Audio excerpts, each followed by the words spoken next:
آج ہمارے پاس عباس امانت کی ایک بہت ہی اہم کتاب ہے، ایران اے ماڈرن ہسٹری۔ جی یہ کوئی عام ہسٹری کی کتاب نہیں ہے، یہ اس سوال کا جواب دینے کی کوشش کرتی ہے کہ آج کا ایران آخر ایران بنا کیسے؟ بالکل، خاص طور پر 16ویں صدی کے بعد سے، جب اس کی ایک مسلسل سیاسی اور ثقافتی شناخت بننا شروع ہوئی۔ بالکل۔ اور کتاب کا مین آرگیومنٹ یہ ہے کہ ایران صرف آپ کہہ لیں کہ واقعات کا مجموعہ نہیں ہے، یہ ایک تہذیب کی کہانی ہے جو مشرق اور مغرب کے سنگم پر کھڑی تھی اور اپنی اسٹریٹیجک لوکیشن، اپنی قدیم روایت اور ایک بہت ہی یونیک مذہبی شناخت کی وجہ سے ہمیشہ ریلیونٹ رہی۔ تو آئیے اس کہانی کو شروع کرتے ہیں۔ کتاب کی تمہید میں ہی ایک بہت دلچسپ بات لکھی ہے کہ ایران کی ایک ان انٹرپٹڈ پولیٹیکل آئیڈینٹی رہی ہے۔ جی، مطلب ایک مسلسل سیاسی شناخت جو صفوی سلطنت سے شروع ہوئی۔ لیکن اس سے پہلے کیا تھا؟ کیا ایران کا تصور موجود نہیں تھا؟ دور تھی کہ عربی رسم الخط اپنانے کے باوجود ایران نے اپنی قدیم یادیں، اپنی کہانیاں جیسے شاہ نامہ، انہیں محفوظ رکھا۔ اور یہ یادیں بہت پرانی ہیں۔ کتاب میں قدیم یونانیوں کے پرسپیکٹو کا بھی ذکر ہے۔ وہ قدیم فارسی سلطنت یعنی ایکمینڈ امپائر اسے کس نظر سے دیکھتے تھے؟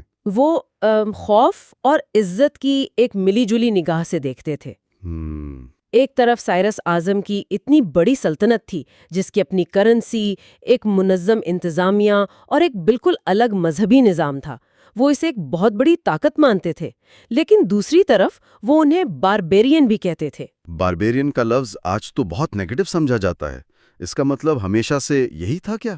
نہیں، اور یہ بہت دلچسپ ہے۔ یونانی لفظ بارباروس کا مطلب صرف اتنا تھا کہ وہ شخص جس کی زبان ہمیں سمجھ نہیں آتی۔ اچھا۔ جی، یہ ایک طرح سے پرشینز کو خود سے کمتر دکھانے کا طریقہ تھا، شاید اس لیے کہ وہ ان کی دولت اور طاقت سے ڈرتے تھے، اور یہی نظریہ بعد میں اسکندر اعظم نے بھی استعمال کیا۔ حالانکہ اس نے خود بعد میں فارسی روایت اپنا لی تھی، ہے نا؟ بالکل، ایران فتح کرنے کے بعد اس نے خود فارسی روایات اور حکومت کرنے کا طریقہ اپنا لیا تھا۔ تو یہ تو ہوا یونانی نظریہ۔ جی، لیکن ہیبرو بائبل یعنی یہودیوں کی مقدس کتاب، اس میں پرشین کا ذکر بالکل مختلف انداز میں ملتا ہے۔ جی، وہاں تصویر بالکل الٹ ہے۔ سائرس اعظم کو ایک نجات دہندہ، یہاں تک کہ مسیح کہا گیا ہے۔ مسیح؟ جی، کیونکہ اس نے یہودیوں کو بابل کی قید سے آزاد کرایا تھا۔ کتاب ایستر کی پوری کہانی پارسی بادشاہوں کے تحفظ اور یہودیوں کی سلطنت سے وفاداری کے گرد گھومتی ہے۔ تو ایک ہی سلطنت کی دو بالکل مختلف کہانیاں۔ بالکل۔ اب آتے ہیں ایران کی سیاسی شناخت پر۔ کتاب کہتی ہے کہ ایران میں اقتدار ہمیشہ 3 کھمبوں پر کھڑا رہا ہے۔ یہ کون سے 3 ستون تھے؟ یہ ایک بہت اہم کانسیپٹ ہے۔ پہلا ستون بادشاہت کا تھا، یعنی شاہ۔ صحیح۔ دوسرا ستون مذہبی اتھارٹی کا، یعنی علماء اور فقہا۔ اور تیسرا، جسے کتاب پیغمبرانہ روایت کہتی ہے، یعنی وہ لوگ جو وقت کے ساتھ سماجی اصلاحات کی بات کرتے تھے۔ ایران کی پوری تاریخ ان 3 طاقتوں کے درمیان ٹکراؤ اور کشمکش کی کہانی ہے۔ اور ان میں سب سے اہم تو شاہ کا تصور ہے۔ یہ لفظ آیا کہاں سے؟ لفظ شاہ قدیم فارسی شائق سے نکلا ہے، جس کا مطلب ہے وہ جو اپنی قابلیت کی بنا پر حکومت کا حقدار ہے۔ اچھا۔ یہ صرف طاقت کی بات نہیں تھی، شاہ کے پاس ایک خدائی کرشمہ یا فر سمجھا جاتا تھا، لیکن یہ فر انکنڈیشنل نہیں تھا۔ اگر بادشاہ ظالم بن جائے تو یہ خدائی حمایت اس سے چھن سکتی تھی۔ تو کیا کوئی چیک اینڈ بیلنس تھا؟ کتاب میں سرکل آف ایکوٹی کا ذکر ہے۔ یہ کیا ماڈل تھا؟ یہ ایک طرح کا قدیم سوشل کانٹریکٹ تھا۔ نظریہ یہ تھا کہ بادشاہ کا فرض اپنی رعایا کی حفاظت کرنا ہے تاکہ وہ خوشحال ہو۔ ٹھیک ہے، خوشحال رعایا ریاست کو ٹیکس دے گی، جس سے فوج مضبوط ہوگی اور ریاست محفوظ رہے گی۔ اگر بادشاہ ظلم کرے گا تو رعایا غریب ہوگی، ریاست کمزور ہوگی اور بادشاہ کی حکومت ختم ہو جائے گی۔ یہ ایک آئیڈیل ماڈل تھا، لیکن حقیقت تو ظاہر ہے اس سے مختلف ہوگی۔ حقیقت اکثر شطرنج کی بازی کی طرح پیچیدہ تھی، جہاں بادشاہ اکثر شاہ مات یعنی چیک میٹ کی پوزیشن میں ہوتا تھا۔ یہ نظریہ تو بہت اچھا تھا، لیکن یہ تبھی کام کر سکتا تھا جب بادشاہ کا کنٹرول ہر جگہ ہو۔ حقیقت میں مرکز سے دور قبائلی علاقوں میں بادشاہ کی طاقت کتنی تھی؟ یہی تو اصل چیلنج تھا۔ ایران کا جغرافیہ ایسا ہے کہ مرکزی حکومت کے لیے دور دراز کے قبائلی سرداروں یعنی خان کو پوری طرح کنٹرول کرنا تقریباً ناممکن تھا۔ تو انہیں نیم خود مختار حیثیت دے دی جاتی تھی؟ بالکل، اور اسی وجہ سے بادشاہ خود کو شہنشاہ کہتا تھا، یعنی king of kings. King of kings. یہ اس بات کا اعتراف تھا کہ ایک مرکزی شاہ ہے جو کئی چھوٹے بادشاہوں اور حاکموں پر حکومت کرتا ہے۔ جغرافیہ کی بات چلی ہے تو ایران کے لینڈسکیپ نے اس کی تاریخ پہ کتنا گہرا اثر ڈالا؟ شاید سب سے گہرا اثر جغرافیہ کا ہی تھا۔ ایران کا سطح مرتفع ایک قدرتی کلیک کی طرح ہے، جس کے شمال اور مغرب میں بلند پہاڑ ہیں، لیکن شمال مشرق کی طرف سے وسطی ایشیا کا جو کھلا راستہ ہے وہ اس کی سب سے بڑی کمزوری تھی۔ اور زیادہ تر حملہ وہیں سے آئے؟ جی، تاریخ گواہ ہے، ترک اور منگول سب اسی راستے سے آئے۔ اور پانی کی کمی، اس کا کیا کردار تھا؟ پانی کی کمی نے ایرانی تہذیب کی شکل و صورت طے کی۔ بستیاں وہیں آباد ہوئیں جہاں پانی تھا، یعنی پہاڑوں کے دامن میں یا صحراؤں کے کناروں پر۔ صحیح۔ اور یہیں پر فارسی انجینئرنگ کا ایک شاہکار سامنے آیا، کنات کا نظام۔ یہ تو ایک جینیس انوینشن تھی، ہے نا؟ زیر زمین سرنگوں کا جال جو پانی کو میلوں دور تک لے جاتا تھا۔ بالکل، اسی جغرافیہ کی وجہ سے ایران کا سماجی ڈھانچہ بھی بہت یونیک رہا ہوگا۔ جی، 20ویں صدی سے پہلے 3 طرح کی آبادیاں تھیں۔ شہر، جہاں صرف 10% لوگ رہتے تھے، صرف 10%؟ جی، گاؤں جہاں 50% آبادی تھی، جو زیادہ تر غریب تھی، اور سب سے حیران کن بات 40% آبادی قبائلی خانہ بدوشوں پر مشتمل تھی۔ 40%؟ اس کا مطلب ہے کہ ریاست کی فوجی طاقت کا بڑا حصہ انہی قبائل پر منحصر تھا؟ بالکل، اور یہی بادشاہوں کے لیے سب سے بڑا چیلنج تھا کہ ان طاقتور قبائل کو کیسے کنٹرول میں رکھا جائے۔ یہ ایک مسلسل پاور سٹرگل تھی۔ شہروں کی بات کرتے ہیں۔ ایک عام فارسی شہر کیسا ہوتا تھا؟ کتاب اسے گھرا ہوا نخلستان یعنی انکلوزڈ اویسز کہتی ہے۔ یہ بہت خوبصورت تصویر ہے۔ شہر کے مرکز میں قلعہ ہوتا تھا، ارگ، پھر بازار اور جامع مسجد، اور ان سب کو جوڑتا تھا ایک بڑا عوامی چوک جسے میدان کہتے تھے۔ یہ میدان کا تصور بہت دلچسپ ہے۔ یہ صرف ایک سکوائر تو نہیں تھا، مطلب وہاں پولو بھی ہو رہا ہے، کسی کو سزا بھی مل رہی ہے اور ساتھ میں تجارت بھی چل رہی ہے۔ آپ نے بالکل صحیح کہا، یہ شہر کا دھڑکتا ہوا دل تھا۔ یہ وہ جگہ تھی جہاں حکومت اور عوام کا آمنا سامنا ہوتا تھا۔ اور بازار صرف خرید و فروخت کی جگہ نہیں تھا، وہ ایک طاقتور سیاسی ادارہ تھا جو ضرورت پڑنے پر ہڑتال اور احتجاج بھی منظم کر سکتا تھا۔ یعنی طاقت صرف بادشاہ کے محل میں نہیں تھی، بلکہ بازار اور میدان میں بھی بکھری ہوئی تھی۔ جی، اب آتے ہیں اس ثقافتی گوند پر جس نے ایران کو جوڑے رکھا۔ اور وہ گوند تھی فارسی زبان اور اس کی شاعری۔ شاہ نامہ اور رومی کی مثنوی جیسے شاہکاروں نے ایک مشترکہ ثقافتی شعور پیدا کیا۔ شاعری وہ ذریعہ تھی جہاں ایسی باتیں بھی کہی جا سکتی تھیں جو سیاست یا مذہب میں ممنوع تھیں۔ کتاب میں فارسی ثقافت کی ایک اور خاصیت کا ذکر ہے، باطن اور ظاہر کے درمیان فرق۔ اس کا کیا مطلب ہے؟ یہ ایک کلیدی نقطہ ہے۔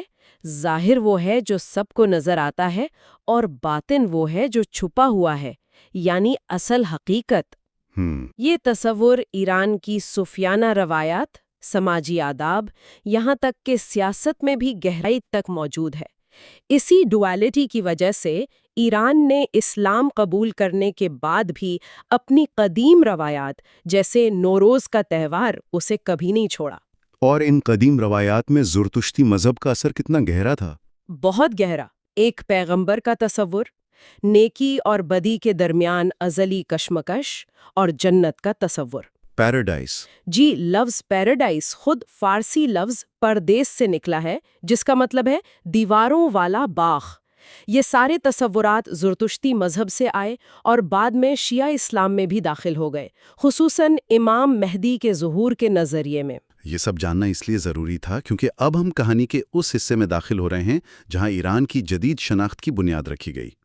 کتاب کا پہلا بڑا حصہ ہے پارٹ 1، شیعی ایمپائر۔ یہ وہ دور ہے جب 16ویں صدی میں صفوی سلطنت نے ایران کو ایک شیعہ ریاست کے طور پر متحد کیا۔ یہ ایک انقلابی تبدیلی تھی جس نے ایران کو اپنے سنی پڑوسیوں خصوصاً طاقتور عثمانی سلطنت سے ہمیشہ کے لیے الگ کر دیا۔ اور اس انقلاب کی کہانی پہلے باب سے شروع ہوتی ہے۔ Chapter 1 Shiism and the Safavid revolution 1501 to 1588۔ کہانی 1501 میں شروع ہوتی ہے جب ایک 15 سالہ لڑکا اسماعیل نے تبریز شہر پر قبضہ کیا اور خود کو ایران کا شہنشاہ قرار دیا۔ 15 سال کا لڑکا؟ جی، اور اس کا پہلا حکم تھا کہ تمام مسجدوں میں شیعہ اذان دی جائے اور پہلے 3 خلفاء پر سر عام لعنت بھیجی جائے۔ یہ تو ایک بہت بڑا قدم تھا کیونکہ اس وقت ایران کی اکثریت تو سنی تھی۔ بالکل۔ تو اس کے پاس ایسی کیا طاقت یا کیرزما تھا کہ لوگ اس کے پیچھے چل پڑے؟ اس کی طاقت کا راز اس کی تحریک کی ابتدا میں چھپا ہے۔ صفویوں کا آغاز ایک سنی صوفی سلسلے سے ہوا تھا، لیکن وقت کے ساتھ یہ ایک جنگجو مسیحائی شیعہ تحریک میں بدل گئی۔ اچھا۔ اسماعیل کے ترکمان پیروکار جنہیں قزلہ باش یعنی سرخ سر کہا جاتا تھا، وہ اسے صرف ایک پیر یا بادشاہ نہیں مانتے تھے، وہ اسے حضرت علی کا اوتار اور خدا کا مظہر سمجھتے تھے۔ یعنی یہ ایک مذہبی جنون تھا جس نے اسے اتنی تیزی سے طاقتور بنایا۔ بالکل، ان کے لیے اسماعیل کی اطاعت ایک مذہبی فریضہ تھا۔ اس نے دہشت اور جبر کا بے دریغ استعمال کیا۔ 1501 سے 1511 کے 10 سالوں میں اس نے تقریباً پورے ایران کو فتح کر لیا۔ لیکن صرف تلوار کے زور پر تو ریاست نہیں چل سکتی۔ نہیں چل سکتی، وہ یہ سمجھتا تھا۔ اسے ایک نظریاتی بنیاد بھی چاہیے تھی۔ اس کے لیے اس نے جنوبی لبنان کے علاقے جبل عامل سے عرب شیعہ فقہا کو ایران بلایا تاکہ وہ ریاست کا قانونی اور مذہبی ڈھانچہ تیار کریں۔ لیکن اس نئی شیعہ ریاست کے دشمن بھی بہت طاقتور تھے۔ 2 بڑے دشمن تھے، مشرق میں ازبک اور مغرب میں عثمانی سلطنت۔ 1510 میں اسماعیل نے ازبک رہنما شیبانی خان کو ایک جنگ میں شکست دی، اور یہ تھوڑا گروزم ہے، اس نے شیبانی خان کی کھوپڑی کو سونے کا پیالہ بنا کر جشن منایا۔ یہ تو سیدھا سیدھا ایک سٹیٹمنٹ آف پاور ہے۔ بالکل، لیکن اصل خطرہ مغرب سے تھا، عثمانی سلطان سلیم اول کی شکل میں، جو شیعوں کا سخت ترین مخالف تھا، اور اسی ٹکراؤ کا نتیجہ 1514 میں جنگ کالدران کی صورت میں نکلا۔ اور یہ جنگ صفویوں کے لیے ایک تباہی ثابت ہوئی۔ کیوں؟ ایک لفظ میں، ٹیکنالوجی۔ ٹیکنالوجی؟ جی، عثمانیوں کے پاس جدید آتشی اسلحہ یعنی توپیں اور بندوقیں تھیں، جبکہ صفوی فوج کا انحصار اب بھی گھڑ سوار تیر اندازوں پر تھا۔ صفوی تو آتشی اسلحے کو غیر مردانہ اور بزدلی کی علامت سمجھتے تھے۔ اور نتیجہ یہ ہوا کہ صفوی فوج کچل کر رہ گئی۔ یہ شکست اسماعیل کے لیے ایک شدید ذاتی اور نفسیاتی دھچکا تھا۔ اس کی ناقابل شکست ہونے کی مت ہمیشہ کے لیے ٹوٹ گئی اور صفوی ریاست کی توسیع ایران کی سرحدوں تک محدود ہو گئی۔ اسماعیل کے بعد اس کا بیٹا طہماسپ بادشاہ بنا۔ اس نے اس بکھری ہوئی سلطنت کو کیسے سنبھالا؟ طہماسپ کا دور حکومت بہت طویل تھا، تقریباً 52 سال۔ اس نے ریاست کو مستحکم کیا۔ قزلباش سردار آپس میں لڑ رہے تھے تو طہماسپ نے ان پر انحصار کم کرنے کے لیے شیعہ علماء اور فقہا کو زیادہ اختیارات دینا شروع کر دیے۔ اچھا۔ الکرکی نامی ایک بہت بااثر فقیہ کو اتنے اختیارات دیے گئے کہ ریاست میں علماء کا اثر و رسوخ بے پناہ بڑھ گیا۔ کیا اسے بھی عثمانیوں کا سامنا کرنا پڑا؟ جی، مشہور عثمانی سلطان سلیمان عالی شان نے ایران پر 3 بڑے حملے کیے، لیکن طہماسپ نے لڑنے کے بجائے اسکارچڈ ارتھ پالیسی اپنائی۔ مطلب پیچھے ہٹتے ہوئے سب کچھ تباہ کر دینا؟ جی، فصلیں، کنویں، سب کچھ، تاکہ عثمانی فوج کو رسد نہ مل سکے۔ یہ حکمت عملی کامیاب رہی، اور اسی دور میں طہماسپ نے قزلباشوں کا اثر کم کرنے کے لیے قفقاز سے عیسائی غلاموں کو بھرتی کرنا شروع کیا، جنہیں بھولامس کہا جاتا تھا، اور انہیں فوج اور انتظامیہ میں شامل کیا۔ طہماسپ کے لمبے دور کے بعد کیا ہوا؟ کیا امن قائم رہا؟ نہیں، اس کی موت کے بعد خانہ جنگی شروع ہو گئی۔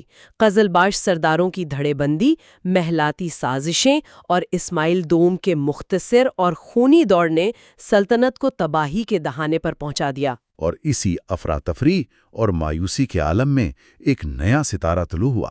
شاہ عباس۔ بالکل، خراسان میں ایک قزل باش سردار نے نوجوان عباس مرزا کو بادشاہ بنانے کا اعلان کیا۔ 1587 تک عباس میں دارالحکومت قزوین پر قبضہ کر لیا اور شاہ عباس اول کے طور پر تخت نشین ہوا۔ اور یہیں سے کتاب کا دوسرا باب شروع ہوتا ہے، chapter 2، the age of Abbas I and the shaping of the Safavid empire 1588 to 1666۔ Shah Abbas کو ایران کا سب سے عظیم حکمران کیوں مانا جاتا ہے؟ کیونکہ اس نے ایک بکھری ہوئی اور شکست خوردہ سلطنت کو نہ صرف بچایا بلکہ اسے اس کے عروج پر پہنچا دیا۔ اس کا پہلا کام قزل باشوں کی طاقت کو توڑنا تھا۔ کیسے؟ اس نے شاہی سیون یعنی شاہ سے محبت کا نعرہ استعمال کر کے قبائلی وفاداری کو بادشاہ کی ذات سے جوڑ دیا، اور سب سے اہم قدم، اس نے غلام فوج کے منصوبے کو بہت بڑے پیمانے پر نافذ کیا اور آتشی اسلحے کو فوج کا لازمی حصہ بنایا۔ اس کی فوجی حکمت عملی کیا تھی؟ وہ بہت حقیقت پسند تھا۔ اس نے پہلے 1590 میں عثمانیوں کے ساتھ ایک ذلت آمیز معاہدہ کیا تاکہ وہ اپنی پوری توجہ مشرق میں ازبکوں پر مرکوز کر سکے۔ 1598 تک اس نے ازبکوں کو شکست دے کر خراسان واپس لے لیا۔ اور پھر مغرب کا رخ کیا۔ جب مشرقی سرحد محفوظ ہو گئی تب اس نے اپنی نئی جدید فوج کے ساتھ عثمانیوں کو شکست دی اور 1623 تک بغداد سمیت تمام کھوئے ہوئے علاقے واپس لے لیے۔ اس نے اپنا دارالحکومت بھی قزوین سے اصفہان منتقل کیا۔ یہ صرف ایک شہر کی تبدیلی تھی یا اس کے پیچھے کوئی بڑا ویژن تھا؟ یہ شاہ عباس کا ماسٹر سٹروک تھا۔ اس نے شہر کے مرکز میں نقش جہاں کا عظیم الشان میدان تعمیر کروایا اور اس کے ذریعے ریاست کے 3 ستونوں بادشاہت، مذہب اور تجارت کو ایک ہی جگہ پر اکٹھا کر دیا۔ ایک کھلا پیغام کہ اب طاقت مرکز میں بادشاہ کے پاس ہے۔ بالکل۔ اس سب کے لیے پیسہ کہاں سے آیا؟ اس نے معاشی اصلاحات بھی کی۔ اس نے زمینوں کو قزلباشوں کی جاگیروں سے نکال کر براہ راست شاہی کنٹرول میں لے لیا، اور سب سے بڑی تبدیلی، اس نے ریشم کی منافع بخش تجارت پر مکمل ریاستی اجارہ داری قائم کر لی۔ اچھا۔ اور اس نے آرمینیائی تاجروں کو زبردستی آصفہان کے ایک نئے محلے نیو جلفا میں آباد کیا تاکہ ان کے عالمی تجارتی نیٹ ورک سے فائدہ اٹھا کر ایرانی ریشم کو یورپ میں بیچا جا سکے۔ اس کا مطلب ہے کہ وہ دنیا سے کٹا ہوا نہیں تھا بلکہ یورپ کی اہمیت کو سمجھتا تھا۔ بہت اچھی طرح سمجھتا تھا۔ اس نے عثمانیوں کا مقابلہ کرنے کے لیے یورپی طاقتوں سے اتحاد کی کوششیں کیں۔ شرلی برادران جیسے انگریز مہم جو اس کے دربار میں آئے اور اس کی فوج کو جدید بنانے میں مدد کی۔ لیکن کیا اس سب کے باوجود صفوی سلطنت کا عالمی نظریہ واقعی کھلا تھا؟ کوئی علمی تبادلہ بھی ہوا؟ بدقسمتی سے نہیں۔ تجارت اور سفارت کاری تو ہوئی، لیکن یورپ میں ہونے والی سائنسی اور فکری انقلابات سے صفوی دانشور تقریباً ناواقف رہے۔ پرنٹنگ پریس میں بھی کوئی دلچسپی نہیں لی گئی۔ ان کا ہورائزن محدود ہی رہا۔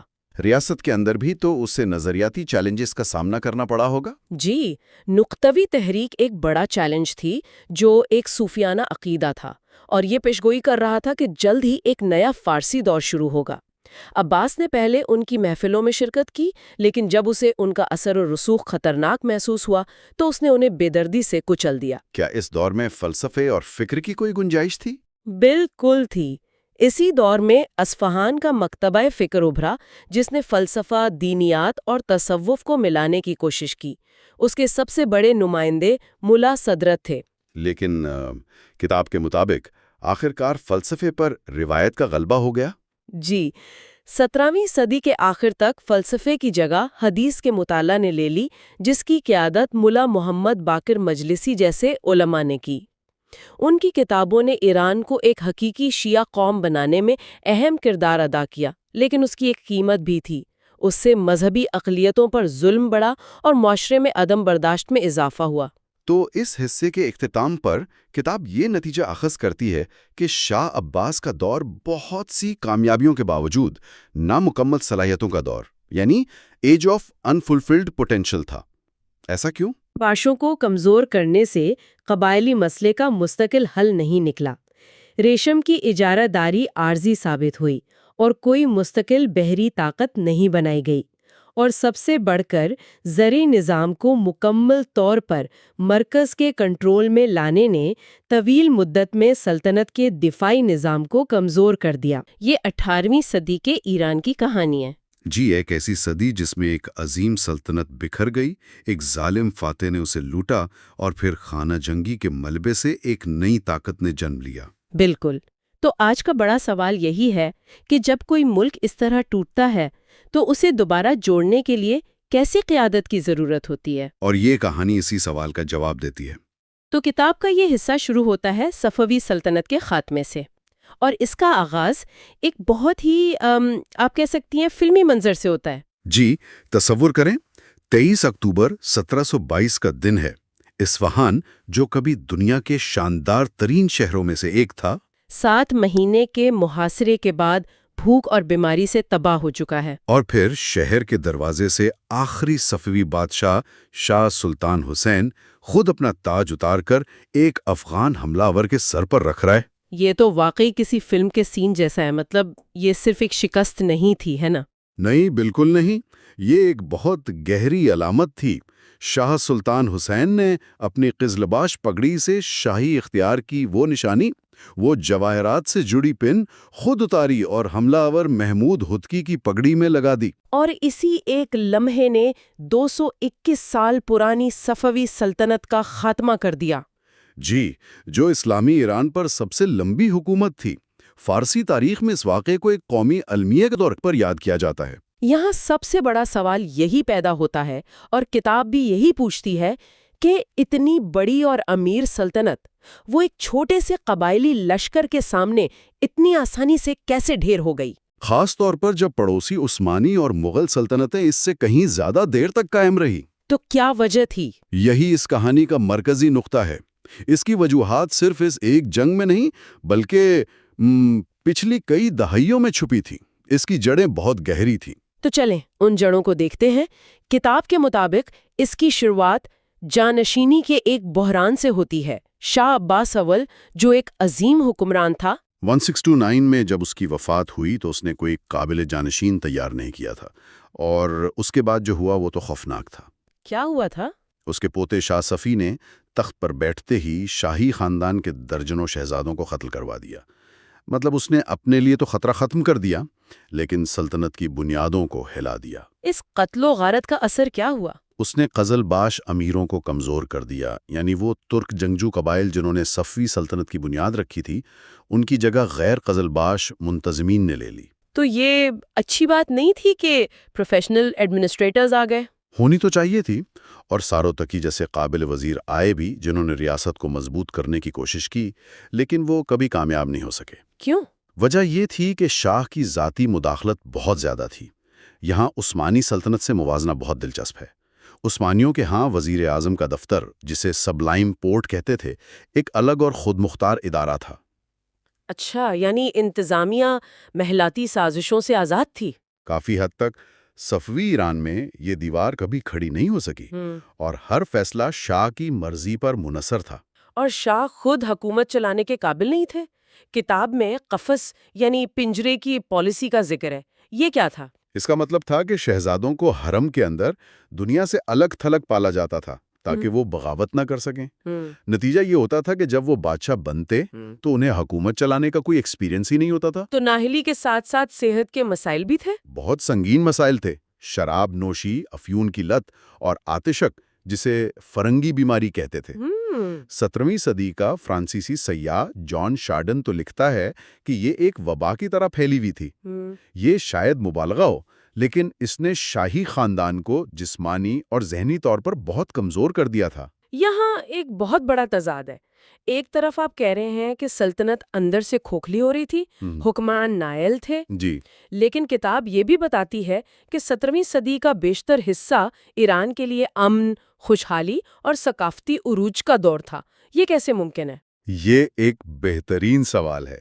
اس کی سب سے بڑی وجہ تھی 1639 میں عثمانیوں کے ساتھ ذوحاب کا معاہدہ۔ اچھا؟ اس ایک معاہدے نے ایران کی مغربی سرحد کو تقریباً 80 سال تک محفوظ کر دیا، جس سے جنگوں کا سلسلہ رک گیا۔ اور جب امن ہوتا ہے تو تجارت و ثقافت کو پھلنے پھولنے کا موقع ملتا ہے، بالکل۔ اور اس دور میں واقعی کمال کا کام ہوا۔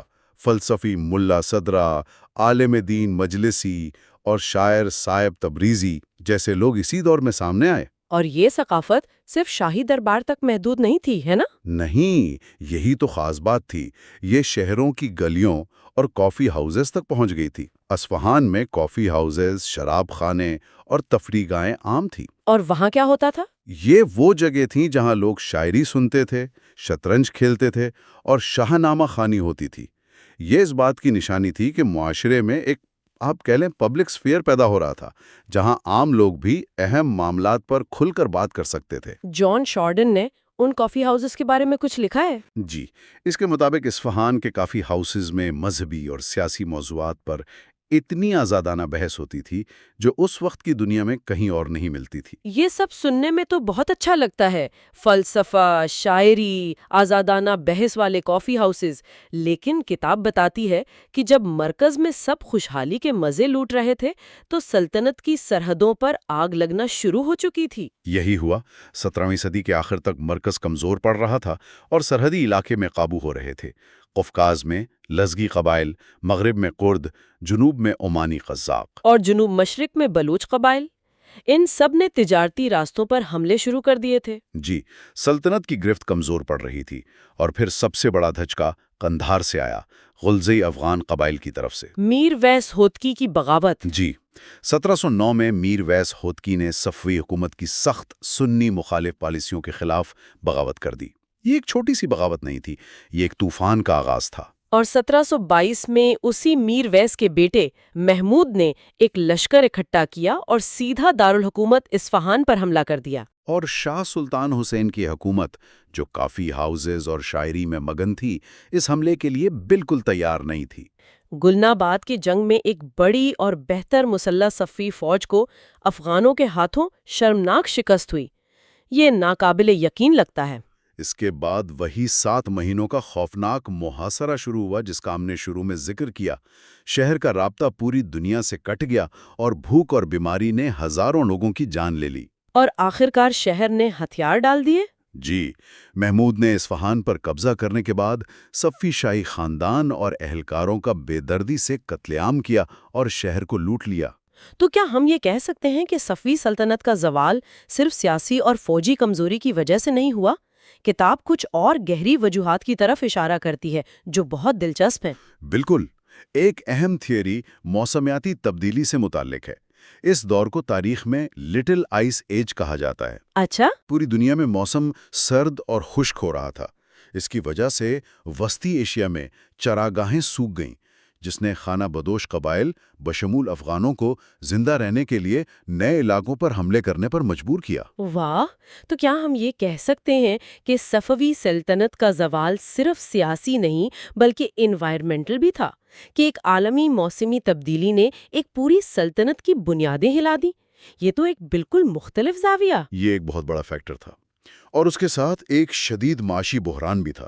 زراعت تباہ ہو رہی تھی، قید پڑ رہے تھے اور تجارتی راستے غیر محفوظ تھے۔ اور عالمی سطح پر ایک کرنسی کرائسس بھی چل رہا تھا۔ جی، یورپ میں امریکہ سے آنے والے سونے اور چاندی نے مہنگائی کا طوفان برپا کر دیا تھا، جس کے اثرات ایران تک پہنچے۔ اوپر سے ڈچ اور انگریزی تجارتی کمپنیاں بڑی مقدار میں ایرانی چاندی ملک سے باہر لے جا رہی تھیں۔ یہ بالکل ایسا ہی ہے کہ اگر ملک سے سارا ڈالر اچانک غائب ہو جائے تو روپے کی کوئی قیمت نہیں رہے گی۔ بالکل، صفوی سلطنت کے ساتھ بھی کچھ ایسا ہی ہوا۔ باہر سے سلطنت کی عمارت بہت شاندار لگ رہی تھی، لیکن اندر سے اس کی بنیادوں کو دیمک لگ چکی تھی۔ افغان حملہ صرف ایک آخری دھکا تھا جس نے اسے گرا دیا۔ اور جیسے ہی یہ عمارت گری، پڑوسی گدھوں کی طرح ٹوٹ پڑے۔ جی، روس نے شمال سے اور عثمانی سلطنت نے مغرب سے حملہ کر دیا اور ایران کے صوبوں پر قبضہ کرنا شروع کر دیا۔ 1727 تک صفوی ایران ایک سلطنت کے طور پر نقشے سے تقریباً مٹ چکا تھا۔ اب آتے ہیں نادر قلی پر، جو اس کہانی کا ایک بالکل ہی مختلف کردار ہے۔ اس افراتفری اور مایوسی کے عالم میں ایک غیر معمولی فوجی رہنما ابھرتا ہے جو بعد میں نادر شاہ افشار کے نام سے مشہور ہوا۔ وہ ایک نجات دہندہ کے طور پر سامنے آیا۔ وہ خراسان کے غریب گھرانے سے تھا، لیکن اس میں ناقابل یقین فوجی صلاحیت تھی۔ اس نے بھٹکتے ہوئے صفوی شہزادے تہمس دوم کی حمایت حاصل کی اور خود کو تہمس قلی یعنی تہمس کا غلام کا لقب دیا، لیکن سب جانتے تھے کہ اصل طاقت کس کے ہاتھ میں ہے۔ جی 1729 میں اس نے افغانوں کو فیصلہ کن شکست دی اور اصفہان کو آزاد کرا لیا۔ لیکن وہ صرف ایک جرنیل بن کر نہیں رہا، اس نے جلد ہی طہماس دوم کو موصول کر دیا اور اس کے نوزائیدہ بیٹے کو کٹھ پتلی بادشاہ بنا کر خود حکومت کرنے لگا۔ اور پھر اس نے عثمانیوں اور روسیوں سے کھوئے ہوئے تمام علاقے واپس جیت لیے۔ وہ واقعی ایک ناقابل شکست جرنیل تھا۔ 1736 میں اس نے موغان کے میدان میں تمام سرداروں اور امائدین کا ایک عظیم اجتماع بلایا، ایک طرح کی لویا جرگہ۔ اور وہاں ان سب کے اصرار پر اس نے خود کو ایران کا بادشاہ یعنی نادر شاہ قرار دے دیا۔ اس طرح صفوی خاندان کی حکومت کا باقاعدہ خاتمہ ہو گیا۔ نادر شاہ نے ملک کو متحد تو کر دیا، لیکن اس کی فوج بہت بڑی تھی اور اس کے اخراجات پورے کرنے کے لیے اسے دولت کی ضرورت تھی۔ اسی لیے اس نے کمزور ہوتی مغل سلطنت پر حملہ کرنے کا فیصلہ کیا۔ جی 1739 میں کرنال کی جنگ میں اس نے مغل فوج کو گھنٹوں میں شکست دے دی اور فاتح بن کر دہلی میں داخل ہوا۔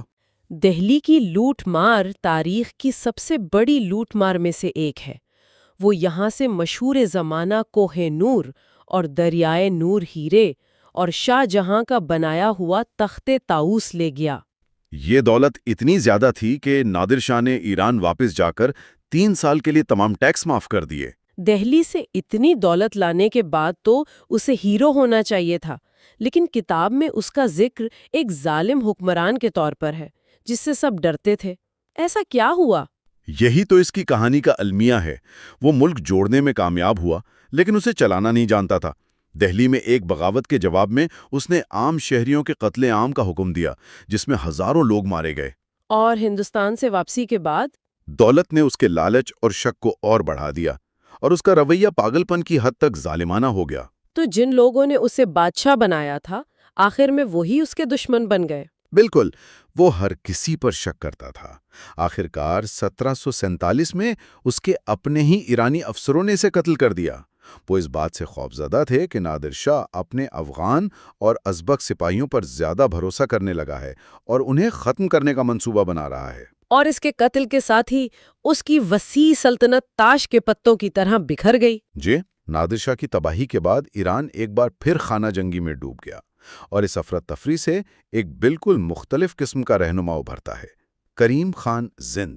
اس کا دور نادر شاہ کے دور کے بالکل برعکس تھا۔ جی، کریم خان نے 1751 سے 1779 تک حکومت کی، اور اس کا دور جدید ایران کی تاریخ کے سب سے پرامن اور خوشحال ادوار میں سے ایک مانا جاتا ہے۔ اس نے بادشاہ کا لقب بھی اختیار نہیں کیا ہے نا؟ نہیں کیا۔ اس نے خود کو وکیل الرعایا یعنی عوام کا نمائندہ کہلوایا۔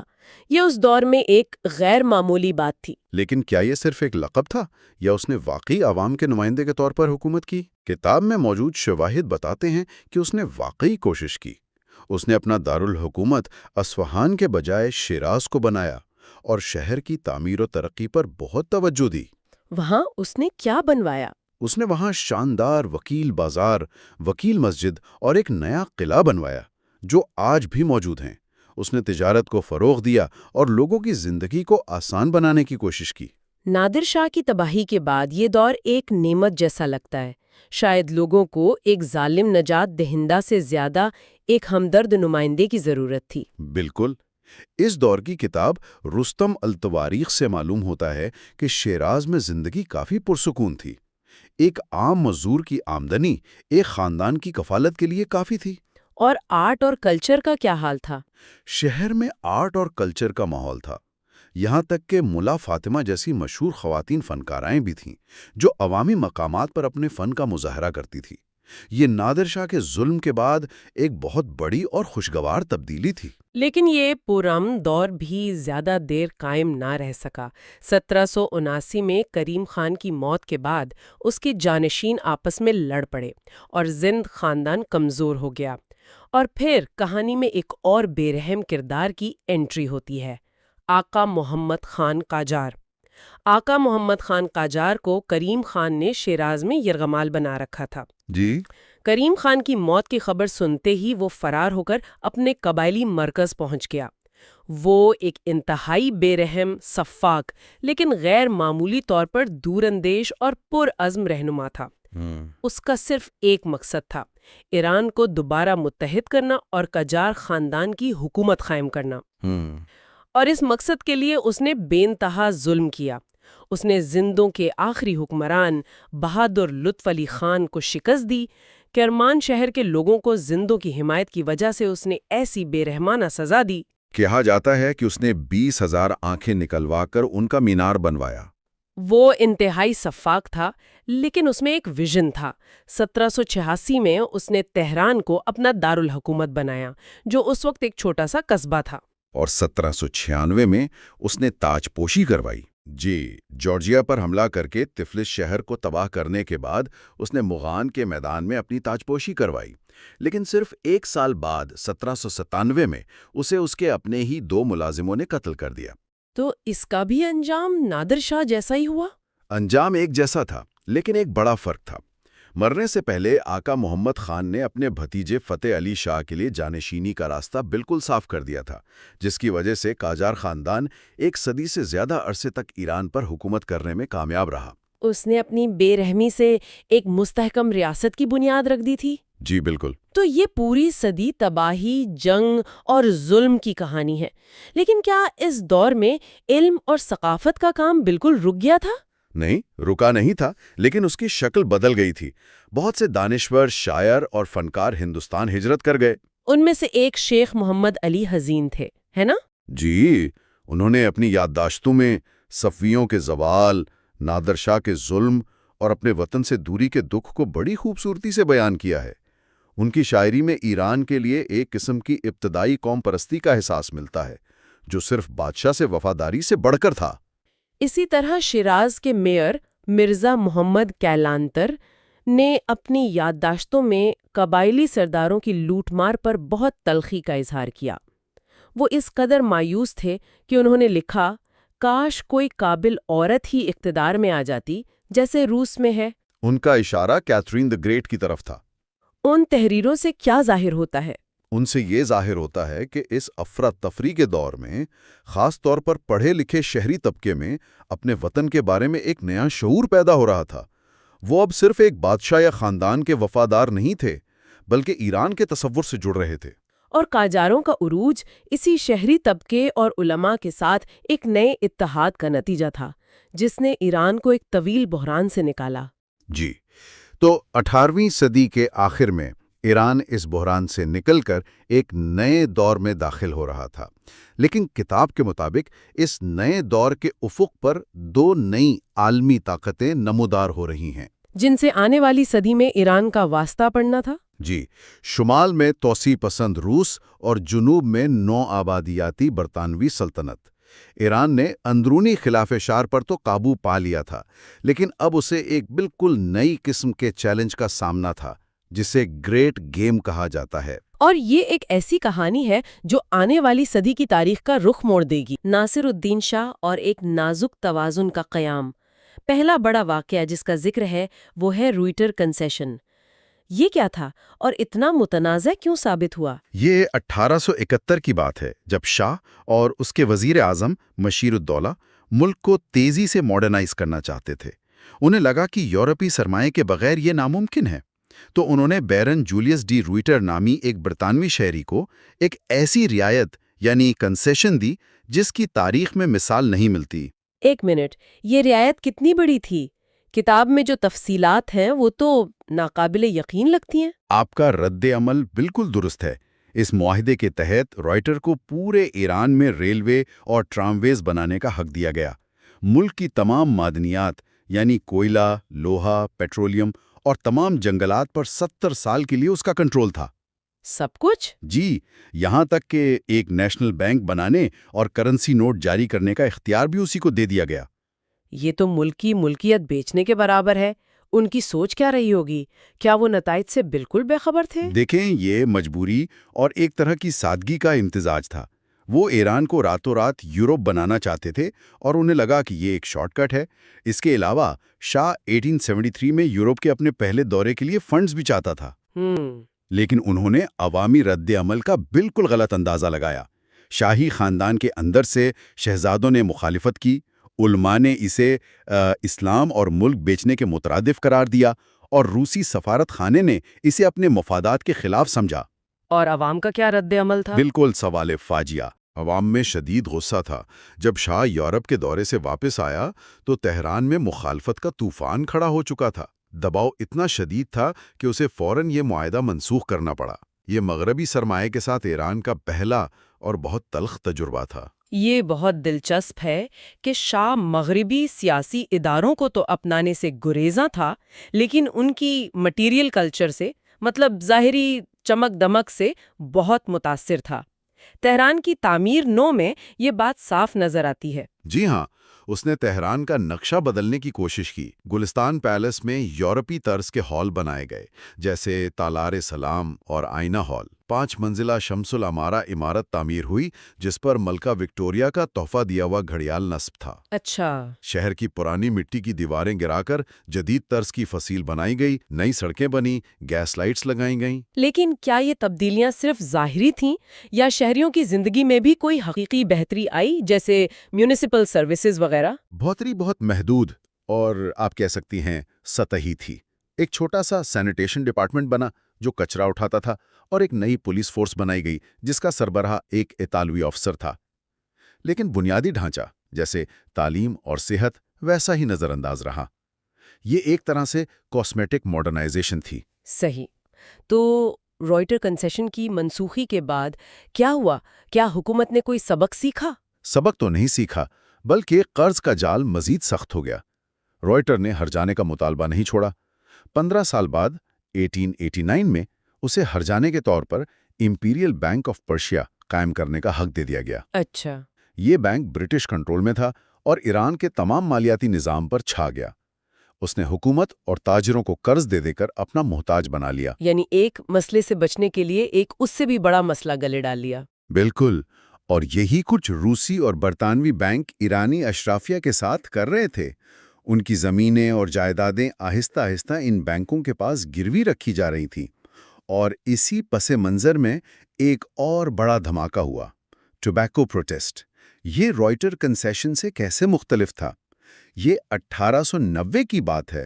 شاہ نے ایران میں تمباکو کی پیداوار، خرید و فروخت اور برآمد کا 50 سالہ ٹھیکہ یعنی مونوپولی ایک برطانوی میجر ٹالبوٹ کو دے دیا۔ اسے ریجی کہا گیا۔ تمباکو؟ یہ معاملہ اتنا اہم کیوں بن گیا؟ یہ تو پورے ملک کے وسائل بیچنے جیسا نہیں تھا۔ اس لیے کہ تمباکو کا کاروبار لاکھوں ایرانیوں کی زندگی سے براہ راست جڑا ہوا تھا۔ کسان جو اسے اگاتے تھے، چھوٹے دکاندار جو اسے بیچتے تھے، اور کروڑوں عام لوگ جو اسے استعمال کرتے تھے۔ اس ایک فیصلے نے ان سب کے مفادات پر ضرب لگائی۔ اچھا، تو یہ ایک ایسا مسئلہ تھا جسے ہر کوئی محسوس کر سکتا تھا۔ جی، تو یہ صرف تمباکو پر جھگڑا نہیں تھا، یہ ایک طرح سے عوام کا پہلا کامیاب قومی ویٹو تھا شاہ کے فیصلے کے خلاف۔ تو کیا یہ کہنا درست ہوگا کہ لوگوں کو پہلی بار اپنی اجتماعی طاقت کا اندازہ ہوا کہ اگر وہ متحد ہو جائیں تو وہ شاہ کو بھی جھکا سکتے ہیں؟ یہ بالکل کلیدی نکتہ ہے۔ یہ ایران کی تاریخ کی پہلی ملک گیر عوامی تحریک تھی۔ اس میں تاجر، علماء اور جدید تعلیم یافتہ دانشور ایک پلیٹ فارم پر اکٹھے ہو گئے۔ شیراز، اصفہان اور تبریز جیسے شہروں میں زبردست مظاہرے ہوئے۔ آخر میں جب ایک بڑے مجتہد مرزا شیرازی کی طرف سے تمباکو نوشی کے حرام ہونے کا فتویٰ آیا تو پورے ملک نے تمباکو کا مکمل بائیکاٹ کر دیا۔ یہاں تک کہ شاہ کے محل میں بھی حقے بجھا دیے گئے۔ اور اس کے نتیجے کیا نکلے؟ ظاہر ہے شاہ کو پیچھے ہٹنا پڑا۔ جنوری 1892 میں تہران میں پرتشدد مظاہروں کے بعد شاہ کو یہ ٹھیکہ منسوخ کرنا پڑا، لیکن اس کی ایک بہت بھاری لیکن قیمت کیا چکانی پڑی؟ میرا مطلب ہے ہرجانہ تو دینا پڑا ہوگا۔ جی بالکل، اور وہی سب سے بڑا مسئلہ بنا۔ حکومت کو ٹیلبوٹ کو ہرجانہ ادا کرنے کے لیے امپیریل بینک سے 5 لاکھ پاؤنڈ کا قرض لینا پڑا، جو ایران کا پہلا بڑا غیر ملکی قرض تھا۔ اس نے حکومت کی ساخت بری طرح متاثر کی اور آنے والے آئینی انقلاب کی زمین تیار کر دی۔ اور 4 سال بعد 1896 میں ناصر الدین شاہ کو قتل کر دیا گیا۔ جی، اور اس کے ساتھ ہی اس کا تقریباً 50 سالہ طویل دور ختم ہو گیا، اور اس خلا نے یقیناً ان نئی قوتوں کو ابھرنے کا موقع دیا۔ تو اب ہم باب 6 کی طرف چلتے ہیں، آئینی انقلاب، ایک کثیر الجہتی جدیدیت کی راہ۔ جی، ناصر الدین شاہ کے بعد اس کا بیٹا مظفر الدین شاہ تخت پر بیٹھا، جو ایک کمزور حکمران تھا۔ ملک کے معاشی حالات بدتر ہو رہے تھے، اور تمباکو احتجاج کی کامیابی نے لوگوں میں ایک نئی ہمت پیدا کر دی تھی۔ انقلاب کی فوری وجہ دسمبر 1905 میں ایک بہت معمولی سا واقعہ بنا۔ اچھا، کیا واقعہ تھا وہ؟ تہران کے گورنر نے چینی کی قیمت بڑھنے پر چند معزز تاجروں کو سرے عام زد و کوب کیا۔ اس ذلت کے خلاف تہران کا بازار بند ہو گیا۔ تاجروں اور علماء نے ایک مسجد میں احتجاج شروع کر دیا، لیکن اس بار ایک نئی چیز ہوئی۔ کیا؟ مظاہرین صرف گورنر کی برطرفی کا مطالبہ نہیں کر رہے تھے، وہ ایک عدالت خانہ یعنی انصاف کے نظام اور قانون کا مطالبہ کر رہے تھے۔ یہ ایک آئین کا بالواسطہ مطالبہ تھا، جو ایران کے لیے بالکل نئی بات تھی۔ یہ بہت دلچسپ ہے کہ تاجر، علماء اور مغربی تعلیم یافتہ دانشور، تین بالکل مختلف گروہ ایک مقصد کے لیے اکٹھے ہو گئے، لیکن ان کے مقاصد تو الگ الگ ہوں گے نا؟ یہ ایک بہت اہم سوال ہے۔ ان کا فوری مقصد مشترک تھا، بادشاہ کے لامحدود اختیارات کو ختم کرنا۔ تاجر حکومتی مداخلت سے تنگ تھے، علماء عوام کی حمایت چاہتے تھے، جبکہ دانشور یورپ کی طرح کا پارلیمانی نظام اور شہری حقوق چاہتے تھے۔ صحیح۔ ان کے طویل مدتی ویژن بہت مختلف تھے، اور یہ اختلافات بعد میں سامنے بھی آئے۔ اچھا، اس انقلاب کے پیچھے فکری لہریں کون سی تھیں؟ فکری لہریں تھیں۔ ایک وہ لوگ تھے جیسے مرزا ملکم خان، جو یورپ کی طرح ایک سیکولر جدید ریاست چاہتے تھے۔ دوسری طرف جمال الدین افغانی جیسے مفکر تھے، جو اسلام کو سامراج مخالف سیاسی بیداری کے لیے استعمال کرنے پر زور دے رہے تھے۔ اور تیسری ایک نئی قوم پرست لہر تھی، جو ایران کی قدیم اسلام سے پہلے کی تاریخ میں اپنی شناخت تلاش کر رہی تھی۔ یہ تینوں دھارے قاجار بادشاہت کے خلاف اکٹھے ہو گئے۔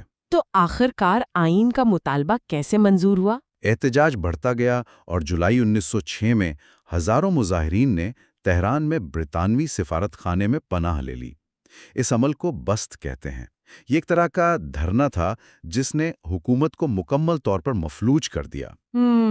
آخرکار عوامی دباؤ کے تحت مظفر الدین شاہ نے اگست 1906 میں آئین یعنی مشروطہ کی منظوری کا فرمان جاری کر دیا، اور ایران کی پہلی پارلیمنٹ یعنی مجلس کے انتخابات کا حکم دیا۔ جی، اور یہ تو ایک بہت بڑی اور تاریخی کامیابی تھی، لیکن ایسی کامیابیاں اکثر زیادہ دیر قائم نہیں رہتیں۔ کچھ ہی عرصے بعد مظفر الدین شاہ کا انتقال ہو گیا۔ جی، اور اس کا بیٹا محمد علی شاہ تخت پر بیٹھا، جو آئین کا سخت مخالف تھا۔ اسے روسیوں کی حمایت حاصل تھی، اور اس کے ساتھ شیخ فضل اللہ نوری جیسے طاقتور قدامت پسند علماء بھی تھے، جو آئین کو غیر اسلامی سمجھتے تھے۔ یہیں سے مشروطہ اور مشروعہ کی لڑائی شروع ہوئی۔ یہ تو ایک بنیادی نظریاتی سوال تھا، ہے نا؟ مطلب یہ کہ ملک کا سپریم قانون کون بنائے گا، عوام کے منتخب نمائندے یا پھر علماء شریعت کی تشریح کر کے؟ بالکل۔ شیخ فضل اللہ کا موقف تھا کہ مشروطہ یعنی آئین انسانوں کا بنایا ہوا قانون ہے، جو خدا کے قانون یعنی مشروعہ کی جگہ نہیں لے سکتا۔ اسی دوران 1907 میں روس اور برطانیہ نے ایک معاہدے کے تحت ایران کو اپنے اپنے حلقہ اثر میں تقسیم کر لیا، جس نے آئین پرستوں کی پوزیشن کو بہت کمزور کر دیا۔ اور پھر جون 1908 میں مجلس پر حملہ ہوا۔ جی، محمد علی شاہ نے روسی کمانڈر کرنل لیاخوف کی سربراہی میں کوسک بریگیڈ کو مجلس کی عمارت پر بمباری کا حکم دیا۔ پارلیمنٹ کو تباہ کر دیا گیا، بہت سے رہنماؤں کو قتل کر دیا گیا، اور آئین کو معطل کر دیا گیا۔ اسے صغیر استبداد یعنی مائنر ٹائرنی کہا جاتا ہے۔ یہ تو انقلاب کا خاتمہ لگ رہا تھا۔ اس کے خلاف مزاحمت کہاں سے شروع ہوئی؟ مزاحمت کا مرکز شمالی شہر تبریز بنا۔ وہاں ستار خان اور باقر خان جیسے مقامی رہنماؤں کی قیادت میں عام لوگوں نے شاہی افواج کے خلاف گوریلا جنگ شروع کر دی۔ یہ لوگ کوئی دانشور یا بڑے لیڈر نہیں تھے، بلکہ عام شہری تھے۔ اور آخرکار ان کی مزاحمت رنگ لائی؟ جی، تبریز کی مزاحمت نے پورے ملک میں ایک نئی روح پھونک دی۔ جنوب سے بختیاری قبائل اور شمال سے گیلان کے مجاہدین نے تہران کی طرف مارچ شروع کر دیا، اور جولائی 1909 میں ان قوم پرست افواج نے تہران پر قبضہ کر لیا۔ تو وہ دوبارہ جیت گئے، تہران پر قبضہ ہو گیا، آئین بحال ہو گیا۔ کیا یہ ایک خوشگوار انجام تھا؟ بدقسمتی سے نہیں۔ جنگ جیتنا ایک بات تھی، لیکن امن قائم کرنا اور ملک چلانا بالکل دوسری مجلس کو بے شمار چیلنجز کا سامنا تھا۔ پارلیمنٹ کے اندر ہی اعتدال پسندوں اور زیادہ ریڈیکل سوشل ڈیموکریٹس کے درمیان شدید اختلافات پیدا ہو گئے۔ اور بیرونی دباؤ تو یقیناً کم نہیں ہوا ہوگا، خاص طور پر روس کی طرف سے۔ بالکل، اور پھر شسٹر افیئر پیش آیا، جو اس آئینی دور کے تابوت میں آخری کیل ثابت ہوا۔ یہ شسٹر کون تھا اور اس کا معاملہ کیا تھا؟ 1911 میں مجلس نے ملک کے تباہ حال مالیاتی نظام کو ٹھیک کرنے کے لیے ایک امریکی ماہر مورگن شسٹر کی خدمات حاصل کی۔ شسٹر ایک بہت قابل اور اصول پسند شخص تھا۔ اس نے بہت تیزی سے ٹیکس وصولی کا نظام بہتر بنایا۔ ایک غیر جانبدار امریکی ماہر جو سسٹم کو ٹھیک کرنے آیا تھا۔ مجھے اندازہ ہے کہ روس اور برطانیہ کو یہ بات بالکل پسند نہیں آئی ہوگی۔ آپ نے صحیح سمجھا۔ شسٹر کی اصلاحات سے ان کے مفادات کو براہ راست خطرہ لاحق ہوا۔ جب شسٹر نے ایک شہزادے کی جائیداد، جو روسی بینک کا مقروض تھا، ضبط کرنے کی کوشش کی تو روس نے اسے اپنی توہین سمجھا۔ اچھا، روس نے ایران کو 2 الٹیمیٹم دیے، شسٹر کو فوراً برطرف کیا جائے ورنہ وہ تہران پر قبضہ کر لے گا۔ اور ایرانی حکومت اور مجلس نے کیا کیا؟ مجلس نے تو قومی غیرت کا مظاہرہ کرتے ہوئے دباؤ قبول کرنے سے انکار کر دیا، لیکن حکومت بہت کمزور تھی۔ روس نے اپنی فوجیں شمالی ایران میں داخل کر دیں اور قتل و غارت شروع کر دی۔ آخرکار دسمبر 1911 میں وزیر اعظم نے مجلس کو برخاست کر دیا، آئین معطل کر دیا اور روس کا الٹیمیٹم قبول کر لیا۔ یعنی اندرونی کمزوری اور بیرونی جارحیت نے مل کر اس پورے آئینی تجربے کو ختم کر دیا۔ جی، مورگن شسٹر کو مجبوراً ایران چھوڑنا پڑا۔ یہ آئینی انقلاب کا ایک بہت ہی افسوسناک انجام تھا۔ اس دور کی مایوسی کا احساس اس وقت کے شاعروں کی تخلیقات میں بہت گہرائی سے ملتا ہے۔ عارف قزوینی جیسے شاعروں نے شسٹر کی رخصتی پر درد بھرے گیت لکھے، جو ایک طرح سے اس عظیم لیکن ناکام جدوجہد کا نوحہ بن۔ جیسے جیسے ریاست نے مغربی ماڈل اپنانا شروع کیا، اس کا اپنے روایتی اور مذہبی طبقے سے فاصلہ بڑھتا گیا۔ میرا خیال ہے یہ وہ تضاد ہے جو آج تک ایرانی سیاست کی بنیاد میں موجود ہے۔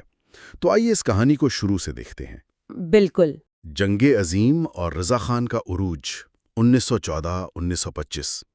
تو کہانی 21 فروری 1921 کی صبح سے شروع ہوتی ہے، جب تہران کے لوگ سو کر اٹھے تو شہر پر فوج کا قبضہ تھا۔ جی، اور سڑکوں پر ایک اعلان لگا تھا جس کا لہجہ بہت سخت تھا۔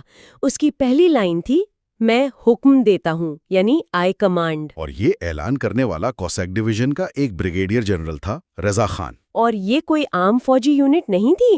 کوسیک ڈویژن اس وقت ایران کی سب سے ایلیٹ اور منظم فوج تھی، جسے روسی افسران نے ٹرین کیا تھا۔ تو اس کا کمانڈر ہونا ہی اپنے آپ میں ایک بہت بڑی طاقت تھی۔ رضا خان کا یہ اعلان صرف ایک ملٹری کو نہیں تھا، یہ ایک نئے دور کا آغاز تھا۔ اچھا؟ جی، اس 9 نکاتی اعلامیے میں مارشل لاء لگا دیا گیا، پریس پر پابندی، عوامی اجتماعات پر پابندی، مطلب تھیٹر اور سنیما تک بند کر دیے گئے۔ لیکن ایک منٹ، عوام نے اس پر شدید رد عمل کیوں نہیں دکھایا؟ آخر ایک فوجی افسر نے آ کر پورے شہر کو بند کر دیا تھا۔ کیونکہ ایرانی عوام اس وقت تک شدید مایوسی کا شکار ہو چکے تھے۔ ایک دہائی سے ملک غیر ملکی قبضے اور اندرونی خلافشار کا شکار تھا۔ 1906 کا آئینی انقلاب یعنی کانسٹیٹیوشنل ریولوشن بری طرح ناکام ہو چکا تھا۔ صحیح۔ پھر پہلی جنگ عظیم نے ملک کو تباہ کر دیا تھا۔ ایران نے غیر جانبداری کا اعلان تو کیا تھا، لیکن اس کی سرزمین روس، برطانیہ اور سلطنت عثمانیہ کے لیے میدان جنگ بنی رہی۔ کچھ صوبے تو روسی اور ترک افواج کے درمیان 8 بار ہاتھ بدلتے رہے، جس کی بھاری قیمت عام لوگوں نے اپنی جان اور مال سے چکائی۔ تو اس ماحول میں لوگوں کو ایک مضبوط آدمی کی تلاش تھی جو ملک کو اس بحران سے نکال سکے۔ بالکل، وہ تھک چکے تھے۔ اور اسی افراتفری کے بیچ ایک اور بہت بڑی تبدیلی آ رہی تھی، تیل، جس نے ایران کی قسمت ہمیشہ کے لیے بدل دی۔ جی ہاں، خوزستان میں تیل کی دریافت نے عالمی طاقتوں کی دلچسپی ایران میں کئی گنا بڑھا دی۔ یہ رعایت ایک برٹش تاجر ولیم ناکس ڈارسی کو ملی تھی،